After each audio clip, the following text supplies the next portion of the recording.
Hello, मैं हूं doctor Faizi और आप देख रहे हैं channel right classes. Channel right classes में आपका स्वागत है।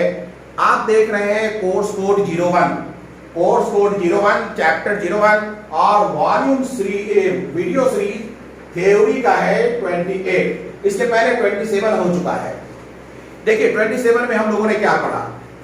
इनफैक्ट हम लोगों ने पिछले कई वीडियो सीरीज में लॉ ऑफ केमिकल कॉम्बिनेशन पढ़ रहे हैं। लॉ ऑफ केमिकल कॉम्बिनेशन 5 होते हैं। Law of conservation of mass ये हम लोगों ने पढ़ लिया। लॉ ऑफ कांस्टेंट कंपोजिशन हो चुका। लॉ ऑफ मल्टीपल प्रोपोर्शन ये भी हो चुका। आज हम लोग चौथा लॉ देखेंगे और वो चौथा लॉ क्या है भाई? Law of reciprocal proportion. Law of reciprocal proportion. Reciprocal proportion. Law of reciprocal proportion इसे हम लोग लॉ ऑफ इक्विवेलेंस प्रोपोर्शन भी कहते हैं। लॉ ऑफ इक्विवेलेंस प्रोपोर्शन भी कहते हैं। लॉ ऑफ इक्विवेलेंस प्रोपोर्शन भी कहते हैं। चलिए पहले हम लोग देखें कि ये लॉ है क्या। ये लॉ कहता है कि जब 2 या 2 से अधिक एलिमेंट 2 या 2 से अधिक एलिमेंट, इसे इंग्लिश में कैसे लिखेंगे? When 2 or more than 2 element, ठीक है, कंबाइंस मतलब जुड़ता है, रिएक्शन करता है। सेपरेटली मतलब अलग, separately with a fixed mass of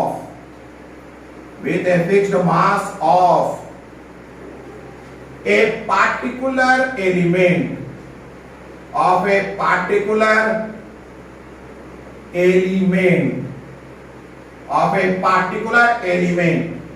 देखिए यहां मैं बात करता हूं। एक हाइड्रोजन एटम है, एक ऑक्सीजन एटम है, तो मैंने क्या लिखा? when 2 are more than 2 element. when 2 are more than 2 element, है ना? when 2 are more than 2 element combined separately with a fixed mass of particular element, तो क्या है भैया? 2 और 2 एलिमेंट, 2 या 2 से अधिक एलिमेंट, मैंने यहां 2 मान लिया, ये 1 एलिमेंट, ये 2 एलिमेंट। कहता है combined separately with a fixed mass of a particular element. मान लिया ये पार्टिकुलर एलिमेंट कार्बन है अपना और इसका फिक्स्ड मास है 12 ग्राम। इसे ये सेपरेटली रिएक्शन कर रहा है भाई, सेपरेटली रिएक्शन कर रहा है। तो क्या हो रहा है? ये बना रहा है CH4, तो CH4 बना रहा है तो 12 ग्राम तो कार्बन है और 4 ग्राम है हाइड्रोजन। वैसे ही कहता है ऑक्सीजन कार्बन से सेपरेटली रिएक्शन कर रहा है और बना रहा है CO2, तो यहां क्या है? 12 ग्राम कार्बन और 32 ग्राम ऑक्सीजन। तो वही कह रहा है यहां when 2 or more than 2 element combined separately with a fixed mass of particular element, then the ratio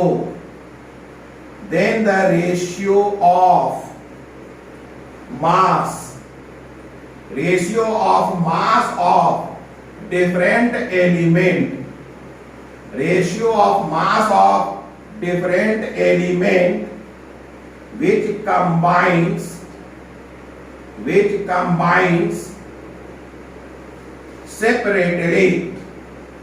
which combines separately with a fixed mass of particular element, समझिए। then the ratio of mass of different element, क्या कर रहा है? ratio of mass of different element, then the ratio of mass of different element, ये देखिए ratio of mass of different element. तो different element कौन है? Hydrogen, oxygen. इनका मास क्या है? 4, इनका मास क्या है? 32। इनका रेशियो लेना है, इन दोनों का रेशियो लेना है। कह रहा है the ratio of mass of different element which combines separately with the fixed mass of particular element. 4 12 ग्राम से रिएक्शन किया है, 32 12 ग्राम से रिएक्शन किया है, तो इनका रेशियो लेना है। Then the ratio of mass of different element which combined separately with a fixed mass of particular element will be होगा identical, will be identical, होगा identical, identical मतलब सेम, सेम लिख लीजिए, will be identical और simple multiple, और simple multiple, और simple multiple of ratio, or simple multiple of ratio, और simple multiple of ratio, एक और रेशियो आ रहा है अपना, और simple multiple of ratio। कौन सा रेशियो? अब ये कौन सा रेशियो? ये 4 और 32 क्या है? ये रेशियो किसका होगा? या तो आइडेंटिकल होगा या simple multiple of ratio of mass, of mass, simple multiple of ratio of mass, ratio of mass of different element, different element, different element when they combine with each other, when they combine with each other, when they combine with each other, when they combine with each other। अब इनका जो मास अगर ये reaction करेंगे, मान लीजिए इन्होंने H2O किया, तो इनका कितना हो गया भाई? 2 H2O किया ना, 2:16 यानी कि 1:8। तो ये रेशियो और ये जो रेशियो है या तो आइडेंटिकल होगा या फिर क्या होगा? मल्टीपल होगा, सिंपल मल्टीपल होगा। तो देखिए इसका रेशियो 4:32 मतलब क्या हुआ भैया? 1:8 ही तो है। तो देखिए आइडेंटिकल है कि नहीं? तो हम क्या देख रहे हैं? Ratio of mass of different element when they combine, when they combine with each other. या तो आइडेंटिकल होगा, सेम होगा, या क्या होगा? सिंपल मल्टीपल होगा। तो सेम वाला तो दिख गया हमें, सिंपल मल्टीपल वाला भी एक एग्जांपल देख लेंगे तो ये क्लियर हो जाएगा। तो यही है लॉ ऑफ रेसिप्रोकल प्रोपोर्शन। एक बार फिर समझिए, लॉ ऑफ रेसिप्रोकल प्रोपोर्शन कहता है कि डिफरेंट एलिमेंट है, वो एक पार्टिकुलर एलिमेंट से रिएक्शन कर रहा है, पार्टिकुलर एलिमेंट का फिक्स मास है, इससे जो रिएक्शन कर रहा है, ये जितना मास रिएक्शन कर रहा है, ये इससे रिएक्शन कर रहा है, जितना मास रिएक्शन कर रहा है, उनका रेशियो ले लीजिए। अब फिर इन दोनों को सेपरेटली रिएक्शन कराइए, इसमें जो रिएक्शन हो रहा है, इसमें जो मास इन्वॉल्व है, उनका भी रेशियो ले लीजिए। ये रेशियो या तो बराबर होगा या एक दूसरे के सिंपल मल्टीपल होगा। यही है लॉ ऑफ रेसिप्रोकल प्रोपोर्शन। आप देख रहे हैं एक एग्जांपल आपके सामने पड़ा हुआ है, इसमें ये चीजें देखने को मिल रहा है। एक और एग्जांपल देख लीजिए, चलिए एक और एग्जांपल देख लें हम लोग। एक और एग्जांपल देख लिया जाए, चलिए इसे भी कंप्लीट किया जाए। जैसे मान लेते हैं हमने ले लिया ऑक्सीजन, इधर ले लिया कार्बन, इधर ले लिया सल्फर। कार्बन का फिक्स्ड मास ऑफ ऑक्सीजन से रिएक्शन कराइए। CO2 मैंने बनाया 32 ग्राम, यहां फिक्स कर दिया हमने। CO2 बनाया तो इसमें रेशियो हो गया 12:32, है कि नहीं? अगर हमने ऑक्सीजन और सल्फर लिया तो इसमें बन गया SO2, इसमें रेशियो हो गया 32:32। ये किसका है? सल्फर का, ये है ऑक्सीजन का। इन दोनों को रिएक्शन कराया, बन गया CH2, इसमें है कार्बन का 12 और इसका है 64। क्लियर है बात? मुझे क्या देखना है? ये देखिए ऑक्सीजन तो फिक्स्ड है, ये तो फिक्स्ड है दोनों में, तो मुझे कार्बन का ये है और सल्फर का ये है, तो इन दोनों के रेशियो को देखिए। इन दोनों का रेशियो क्या मिल जाएगा मुझे? इन दोनों का रेशियो मिल जाएगा 12:32। ये मिल गया अपने को रेशियो। यहां देखिए 12:64, तो 12:32 और 12:64 सेम तो नहीं है, चलिए सेम नहीं है लेकिन मैं इसे लिख के दिखाता हूं। इसे 12:32 को हम लिख सकते हैं mc अपॉन ms, ये है 12:32, ठीक है। ये क्या है, ये भी mc अपॉन ms है, ये है 12:64, क्लियर है ना। क्या ये एक दूसरे के सिंपल मल्टीपल है? हैं। आप देखिए कैसे, मैं इसे ms अपॉन mc कर दूं तो 32/12, इसे भी ms अपॉन mc कर दूं तो 64/12। क्या हम 64/12 को 2 × 32/12 लिख सकते हैं? बिल्कुल लिख सकते हैं। ये देखिए 32/12, ये देखिए 32/12, ये सिंपल मल्टीपल हुआ कि नहीं? सिंपल मल्टीपल हुआ कि नहीं? अगर ये सिंपल मल्टीपल है तो it is the law of reciprocal proportion, ये सिंपल मल्टीपल हो गया। तो यही लॉ ऑफ रेसिप्रोकल प्रोपोर्शन है, यही लॉ ऑफ रेसिप्रोकल प्रोपोर्शन है।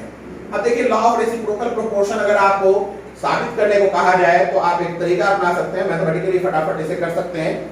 लॉ ऑफ रेसिप्रोकल प्रोपोर्शन को अगर साबित करने के लिए कहा जाए, क्लियर है? चलिए ये लिख लिया आपने। देखिए कैसे हम लोग साबित कर देंगे। मैथमेटिकली जब आप अप्रोच करें तो आप एक बहुत आसान सा तरीका अपना लें, उससे कोई कंफ्यूजन नहीं होता, ठीक है। जैसे मैं एग्जांपल के रूप में इसी में से एक चुन लेता हूं जो अभी आपने पढ़ा। जैसे सपोज दैट मैं ले लूं कार्बन, हाइड्रोजन सेम और ऑक्सीजन, ये क्या है 12 ग्राम, समझिएगा इस चीज को। यहां अपने को मिला CH4, इसमें मास ऑफ कार्बन और मास ऑफ हाइड्रोजन निकाल लीजिए, 12.4 मिल गया। ये अपने को पड़ा CO2, इसमें मास of carbon upon mass of oxygen निकाल लीजिए, ये पड़ा 12/32, क्लियर है। हम क्या करेंगे, पहले इन दोनों के रेशियो को का रेशियो ले लेंगे, mc upon mh upon mc upon mo, तो ये है mc अपॉन mh, क्लियर है, इनटू ये अपने को क्या है mo ऊपर चला जाएगा, mo अपॉन mc, ये और ये कैंसिल हो जाएगा, mo अपॉन mh पड़ेगा, mo अपॉन mh होगा, क्लियर है। अब मुझे मालूम है ऑक्सीजन अपना कितना है 32, हाइड्रोजन कितना है 4, यानी कि 8:1 रेशियो। अब हम इस दोनों को रिएक्शन कराएंगे, H2O, क्लियर है। इसमें MO और MH का रेशियो 8:1 आएगा। अगर हमारा ये रेशियो जो निकला है MO by MH, MO by MH अगर निकल गया सेम MO by MH, ये तो हमने कैलकुलेशन से प्राप्त किया है, ये तो हमने क्या किया है कैलकुलेशन से प्राप्त किया है, और ये अपने को एक्सपेरिमेंट से मिला है, क्योंकि ये वैल्यू एक्सपेरिमेंट से पता चलता है। अगर ये दोनों बराबर है तो हम कहेंगे law of reciprocal proportion valid, law of reciprocal proportion valid, valid, समझिएगा इस चीज को। कुछ नहीं करना है, आपको इस तरफ का और इस तरफ का रेशियो लेकर उनका रेशियो ले लीजिए, ठीक है। अगर वो रेशियो आप ले लें, फिर ये दोनों के बीच का रेशियो ले लीजिए, बराबर आ जाए तो कहिएगा law of reciprocal proportion, law of reciprocal proportion valid है, क्लियर है। अब एक अगला देख लेते हैं, क्लियर हो गई बात। अब अगला केस भी देख लें जो CH2 का केस है, CH2 का केस है। CH2 के केस में देखिए, मान लेते हैं हमने, ध्यान दीजिएगा, ले लिया OCS, क्लियर है। यहां पर अपने को बन गया CO2, mass of carbon, mass of oxygen कितना मिल गया 12/32, यहां बन गया SO2, mass of sulphur, mass of oxygen कितना मिल गया 32 है कि नहीं। अब हमें क्या करना है, पहले मास of carbon upon mass of oxygen, mass of sulphur upon mass of sulphur upon mass of oxygen निकालेंगे, mc अपॉन mo गुना mo अपॉन ms, ये और ये कैंसिल, हमें मिलेगा मास of carbon upon mass of oxygen, नहीं मास ऑफ सल्फर। चलिए बताइए कितना मिला आपको। मास ऑफ कार्बन 12 है, मास ऑफ सल्फर 32 है, ये मिल गया हमें। इन दोनों को रिएक्शन कराइए, CH2 मिलेगा। इनका मास ऑफ कार्बन और मास ऑफ सल्फर कितना मिल रहा है, 12/64। अब हम देखते हैं ये जो हमें मिला है मास of carbon upon mass of sulphur, ये है कैलकुलेटेड, ठीक है, जो कि 12/32 मिला है। और मास of carbon upon mass of sulphur जो है एक्सपेरिमेंटल, ये हमें कितना मिला है, 12/64। 12/64। तो क्या ये दोनों बराबर है? नहीं है, देखने में बराबर नहीं लग रहा है, कोई बात नहीं, हम इसे थोड़ा सा और सिंप्लीफाई कर लें। हम इसे ऐसे लिख सकते हैं, mass of carbon upon mass of sulphur experimental, है ना, is equal to 2 into mass of carbon upon mass of sulphur calculated. Check करिए ये कितना है, 12/64, जो किसके बराबर है, 2 इंटू 12/32। तो है तो मल्टीपल, है तो मल्टीपल, है कि नहीं? अगर ये मल्टीपल है तो हम कहेंगे that means law of reciprocal proportion valid. That means law of reciprocal proportion valid, law of reciprocal proportion valid. Clear हो गई बात? यही था लॉ ऑफ रेसिप्रोकल प्रोपोर्शन। तो जब भी आपको लॉ ऑफ रेसिप्रोकल प्रोपोर्शन के लिए कोई क्वेश्चन आए तो बहुत उलझने की जरूरत नहीं है, मैथमेटिकली वर्कआउट करने की जरूरत है, इससे आप आसानी से बना लेंगे। क्या करेंगे, इन दोनों का रेशियो लेंगे, इन दोनों का रेशियो लेंगे, दोनों का फिर रेशियो ले लेंगे, उसके बाद इनके रेशियो से उनका मिलान करेंगे। अगर आइडेंटिकल है तो law of reciprocal proportion valid हो रहा है, अगर मल्टीपल है तो law of reciprocal proportion valid हो रहा है, सिंपल मल्टीपल। क्लियर है? तो इस तरीके से आप आसानी से लॉ ऑफ रेसिप्रोकल प्रोपोर्शंस को बना सकते हैं, समझ सकते हैं। अब एक क्वेश्चन बना लीजिए, उसके बाद ये टॉपिक भी समाप्त हो जाएगा। चलिए एक क्वेश्चन देखते हैं। क्वेश्चन में हम ले लेते हैं, एक क्वेश्चन आपको दें, देखिएगा NH3 एक कंपाउंड है NH3, N और हाइड्रोजन, इनका मैं परसेंटेज कंपोजिशन बता रहा हूं।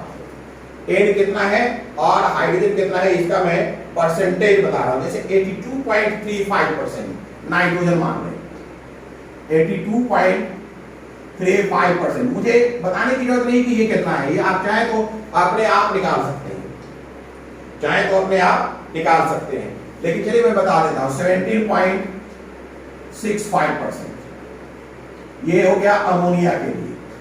उसके बाद मैं देता हूं N2O3। N2O3 में भी नाइट्रोजन और ऑक्सीजन का मैं परसेंटेज बता देता हूं।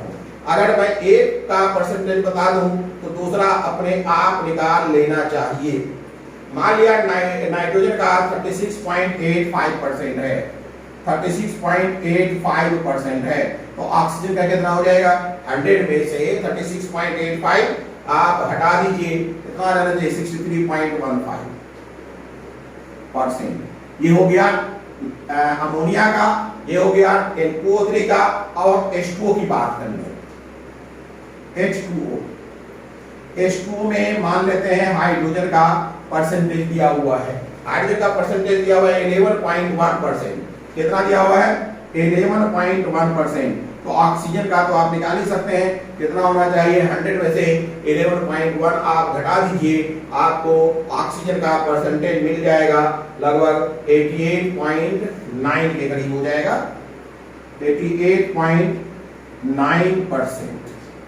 तो ये आपको मैंने दिया, एक ये डाटा है, दूसरा N2O3 से रिलेटेड डाटा है, तीसरा H2O से रिलेटेड डाटा है।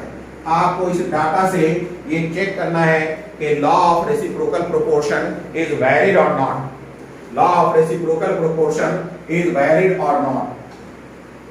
ठीक है, check the validity of law of reciprocal proportion, check the validity check the validity of law of reciprocal proportion.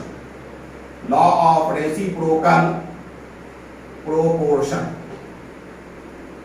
Check the validity of law of reciprocal proportion.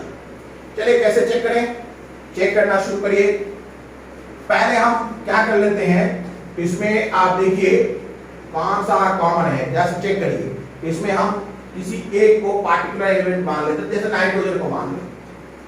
Nitrogen है, hydrogen से reaction कराइए, oxygen से reaction कराइए।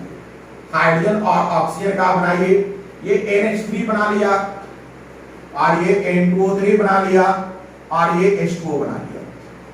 अब देखिए अपने पास experimental data है, यहां मैं एक्सपेरिमेंटल डाटा लिख रहा हूं। N का मास ऑफ N और mass of OH, mass of N और मास ऑफ H यहां से मैं ले रहा हूं। यहां दिया हुआ है अपना 82.35, 82.35 और हाइड्रोजन कितना दिया हुआ है 17.65, मैंने लिख लिया। अब आइए N2O3 में बात करते हैं। मास ऑफ नाइट्रोजन दिया हुआ है कितना 36.85, मास ऑफ ऑक्सीजन दिया हुआ है कितना 63.15। चलिए इसमें भी बात कर लें। मास ऑफ हाइड्रोजन दिया हुआ है 11.1 और मास ऑफ ऑक्सीजन दिया हुआ है 88.9। ये है हमारा डाटा। मुझे साबित करना है, मुझे चेक करना है कि law of reciprocal proportion valid है या नहीं। चलिए शुरू करते हैं। मैंने आपको तरीका बताया था, उसी तरीके को फॉलो करेंगे। अब इसमें देखिए एक एलिमेंट है जिसका पार्टिकुलर मास फिक्स्ड होना चाहिए। तो नाइट्रोजन को अगर हमने फिक्स्ड पार्टिकुलर एलिमेंट माना है तो इसका मास फिक्स होना चाहिए। यहां देखिए, यहां नाइट्रोजन हाइड्रोजन नाइट्रोजन के 82.35 पार्ट से रिएक्शन कर रहा है, लेकिन यहां ऑक्सीजन नाइट्रोजन के 36.85 से रिएक्शन कर रहा है। तो हमें क्या करना पड़ेगा कि पहले ये तय करना पड़ेगा कि ये नाइट्रोजन का फिक्स मास अगर हम 82.35 लें तब ऑक्सीजन कितना से रिएक्शन करेगा। तो सबसे पहला काम हमें N2O3 के लिए करना होगा। हम लिखेंगे case N2O3, case N2O3। Clear है? क्या लिखा भाई, अगर 36.85 PdW मतलब पार्ट्स बाय वेट। अब पार्ट्स बाय वेट मैंने क्यों लिखा, ग्राम ले लीजिए, केजी ले लीजिए, कुछ भी ले लीजिए, परसेंटेज में दिया था। 36.85 parts by weight, 36.85 parts by weight of nitrogen कितना से रिएक्शन कर रहा है 63.15 parts by weight of oxygen से रिएक्शन करेगा। तो आप खुद बताइए 1 parts by weight of nitrogen अगर लिया जाए तो 63.15 upon 36.85 parts by weight of oxygen से रिएक्शन होगा। तो मुझे बताइए अगर हम 82.35 पार्ट्स बाय वेट ले लें तो हो जाएगा 63.15 upon 36.85 into 82.35 parts by weight, ये होगा। क्लियर है ना? अब क्या सोचिए, यहां पर इसे हम गुना भाग करके देखेंगे, लेकिन हमारे पास गुना करने में लगेगा टाइम, इसलिए हमने कैलकुलेटर इस्तेमाल किया है। देखिए मैं करता हूं 63.15 इंटू 82.35 बराबर आ गया कुछ भी 5200.4025 आ रहा है। डिवाइड किया 36.85, ये क्या आ गया अपने पास, आ गया 141.12354। एक बार फिर क्रॉस वेरिफिकेशन करें, फिर चेक कर लें, फिर एक बार चेक कर लें। 63.15 इंटू 82.35 बराबर, ठीक है, 5200.4025 आ रहा है। डिवाइड किया 36.85 0.85, तो अपने को आ गया 141.1353 तो इतना नहीं लेंगे, 141.1 है तो चलिए इतना ले लेते हैं, that means 141.12 parts by weight of oxygen, इतना ले लेते हैं। यानी कि N2O3 के केस में इस रेशियो को हम इस तरीके से भी लिख सकते हैं, MN/MO इज इक्वल टू, ठीक है, 82.35 अपॉन, अगर हम 82.35 लेंगे तो हमें ऑक्सीजन मिलेगा 141.12, ये रेशियो मिलेगा। तो ये रेशियो अब हमने ले लिया। इस रेशियो में नाइट्रोजन का और इस नाइट्रोजन का दोनों का वेट बराबर है, इसलिए हमने पहले रेशियो चेंज कर दिया। क्लियर है? अब इसके आगे क्या करेंगे, जैसा हमने आपको बताया था, तुरंत हम इन दोनों रेशियो का रेशियो ले लेंगे, तुरंत हम इन दोनों रेशियो का रेशियो ले लेंगे। तो देखिए क्या हो जाएगा, MN/MH अपॉन MN/MO, अगर हम कैंसिल करेंगे तो MN/MH इंटू MO/MN, चूंकि NN बराबर है तो कैंसिल हो जाएगा, MO/MH मिलेगा, O अपना है 141.12 और H अपना है 17.65, 141.12 और अपॉन 17.65। तो अब इसे हम क्या करेंगे, 141.12 डिवाइडेड 17.65 मैंने किया, तो मुझे मिल गया 7.99 अप्रोक्सीमेटली 8, ये मुझे मिल गया। तो ये आपने कैलकुलेशन की मदद से, यानी आप कह सकते हैं MO/MH कैलकुलेटेड आपको 8:1 मिला है। अब हमारे पास एक्सपेरिमेंटल डाटा भी मौजूद है, इसे भी आप कैलकुलेट करिए। MO/MH ये है एक्सपेरिमेंटल, इसका कितना है भाई, 88.9, 11.1, देखने से लग रहा है 8 आ जाएगा, 11/88, 88.9 डिवाइडेड बाई 11.1, तो कितना आ गया भाई, 8 पॉइंट के करीब आ गया, 8.009 ऐसे है। तो समझिए ऑलमोस्ट क्या हो जाएगा, 8। तो देखिए दोनों अगर सेम रेशियो आ रहा है, इसका मतलब है लॉ ऑफ रेसिप्रोकल प्रोपोर्शन क्या है, वैलिड है। इसका मतलब है कि लॉ ऑफ रेसिप्रोकल प्रोपोर्शन क्या है, वैलिड है। अब चलिए अब हम लोग पांचवें लॉ की बात कर लें, ये था चौथा लॉ। अब हम पांचवें लॉ की बात कर लें। अच्छा, इस लॉ में भी हम कह सकते हैं कि लिमिटेशन है। लिमिटेशन कौन सा है, आइसोटोपिक इफेक्ट्स। आइसोटोप क्या करता है, आइसोटोप क्या होता है कि एटम के अंदर मास को चेंज कर देता है। एक ही एटम के डिफरेंट आइसोटोप में मास चेंज हो जाएगा तो रेशियो तो बिगड़ ही जाएगा ना। तो सीधी सी बात है, अगर कोई लिमिटेशन पूछे तो बस आप लिख दीजिए लिमिटेशन में आइसोटोपिक इफेक्ट। लिमिटेशन पूछे तो लिखिएगा आइसोटोपिक इफेक्ट, बात खत्म। क्लियर है? अब आगे बढ़े, पांचवा लॉ, और वो पांचवा लॉ है लॉ ऑफ गैसियस वॉल्यूम। पांचवा लॉ है law of gaseous volume.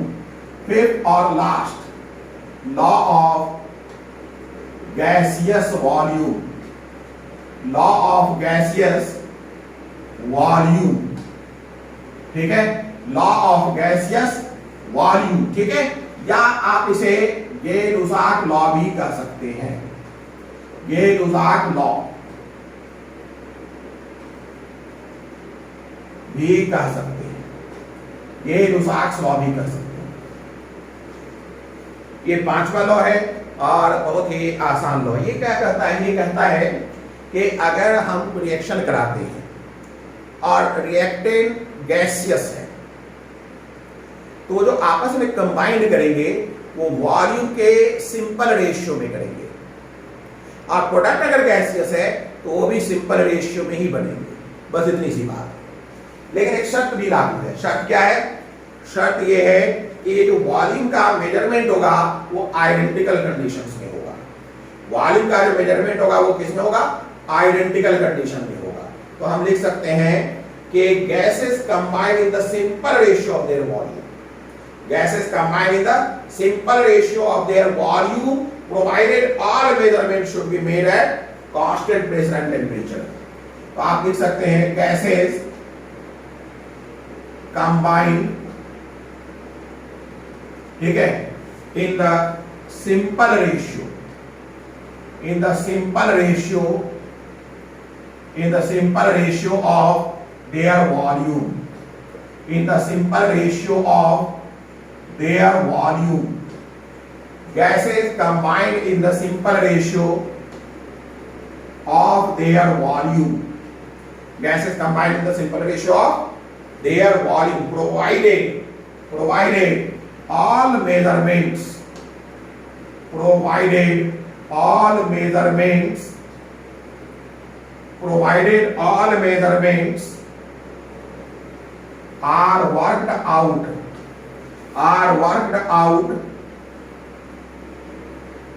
out at similar condition, at similar condition, at similar condition, that is at constant pressure, that is at constant pressure and temperature, that is at constant pressure and temperature, constant pressure or temperature. Gases combined in the simple ratio of their volume provided all measurements are worked out at similar conditions, that is at constant pressure and temperature। देखिए example से समझ में आ जाएगा। मैं कहता हूं कि H2 gas है, इसे रिएक्शन करा दिया गया Cl2 गैस से, ये रिएक्शन के बाद बनाया 2HCl गैस। देखिए तो जरा मोल के बारे में सोचिए तो एक मोल से रिएक्शन करके 2 मोल HCl बनाया है। अगर हम वॉल्यूम को मेजर करें नंबर ऑफ मोल के साथ, देखिए अगर मैं ये कहूं कि मैं प्रेशर एंड टेम्परेचर कांस्टेंट कर देता हूं, यानी सेम कंडीशन अप्लाई करता हूं, तो खुद बताइए वॉल्यूम का मोल के साथ क्या रिलेशन है? प्रोपोर्शनल का, यानी 1 मोल 1 वॉल्यूम जनरेट करेगा, 1 वॉल्यूम के प्रोपोर्शनल होगा, 2 वॉल्यूम के प्रोपोर्शनल होगा। ये ध्यान दीजिएगा V is proportional to n।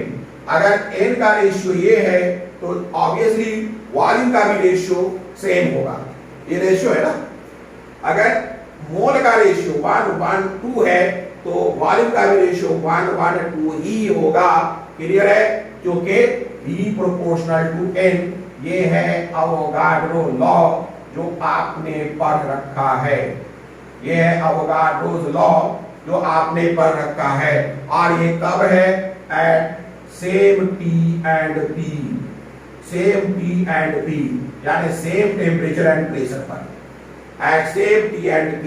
अगर सेम टेम्परेचर एंड प्रेशर लें तो नंबर ऑफ मोल जो है वो क्या होता है? नंबर ऑफ मोल जो है वो वॉल्यूम के प्रोपोर्शनल है, या वॉल्यूम नंबर ऑफ मोल के प्रोपोर्शनल है। तो सीधी सी बात है, अगर ये मोल का रेशियो है तो यही रेशियो वॉल्यूम का होगा, यही रेशियो वॉल्यूम का होगा। इसे ही ये लुसाक लॉ कहते हैं।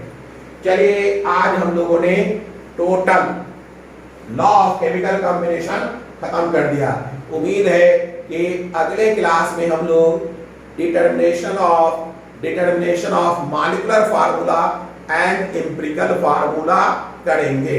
देखिए एम्पिरिकल फार्मूला और मॉलिक्यूलर फार्मूला का डिटर्मिनेशन हम लोग बार बार करते रहे, बहुत बार कर चुके हैं, 9th 10th में भी है। उसमें एक कॉलम बना दिया जाता है, उस कॉलम को फिल अप करते हैं, डिटर्मिनेशन हो जाता है। लेकिन हम लोग ऐसा नहीं करेंगे, उस कॉलम के डिफरेंट टर्म्स को पहले समझेंगे, फिर कॉलम भरने का काम करेंगे। यानी कि कुछ तो नया होगा, कुछ नए अंदाज में बात होगी। क्लियर है? तो चलिए इसी के साथ आज का ये वीडियो सीरीज वीडियो सीरीज खत्म हो गया। आज का ये वीडियो सीरीज कंप्लीट होता है, 28 सीरीज कंप्लीट हो गया। अगर आपको ये सब चीजें समझ में आ रहा हो तो ये आपकी जिम्मेदारी बनती है कि उसे लाइक कर दीजिए, शेयर करिए, सब्सक्राइब करिए। क्लियर है? Good day.